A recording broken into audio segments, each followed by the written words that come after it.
গত ডিসেম্বরে সাজেক ঘুরতে গিয়েছিলাম আমার ফ্যামিলি মেম্বাররা সহ। আমি, বাবা, মা, আমরা 5 জন। তো একটা রিসোর্ট বুক দিয়েছিলাম। রিসোর্টটা হচ্ছে পান্তুই রিসোর্ট। ওই যে দেখা যাচ্ছে পান্তুই রিসোর্ট। রিসোর্টের লোকেশনটা দেখেন। এর আশেপাশে শুধু বাড়িঘর আর রিসোর্ট, রিসোর্ট আর রিসোর্ট, এর মাঝখানে রিসোর্ট। ভিউ বলতে কিছু নাই।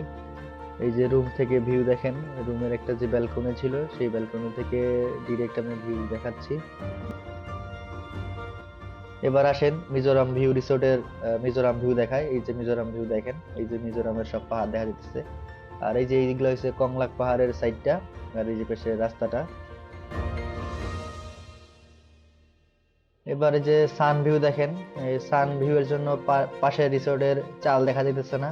এই যে পাহাড়ের মধ্যে একটা বন চলে আসছে, অসাধারণ বন, হাতি ঘোড়া, মশা মাছি সবই আছে।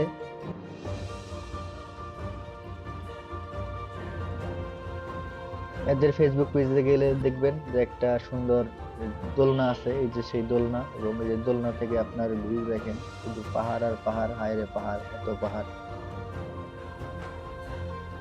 তবে হ্যাঁ, সকালবেলা এই যে দেখেন কিনাকাঞ্চি দিয়ে একটু মেঘের ভিউ পাওয়া গেছে। মেঘ দেখা গেছে সকালে। এই অনেক কষ্টে তাও। তবে আমি জানি এই রিসোর্টটা আমাকে মুরগি বানাইছে। 5,000 টাকা নিছে এক রাত স্টে করার জন্য। এবং 5,000 টাকা তো দেখলেনই কি কি পাইছি না পাইছি। আপনারা সাবধান, সতর্ক, আমার মতো মুরগি হয়েন না। টাটা।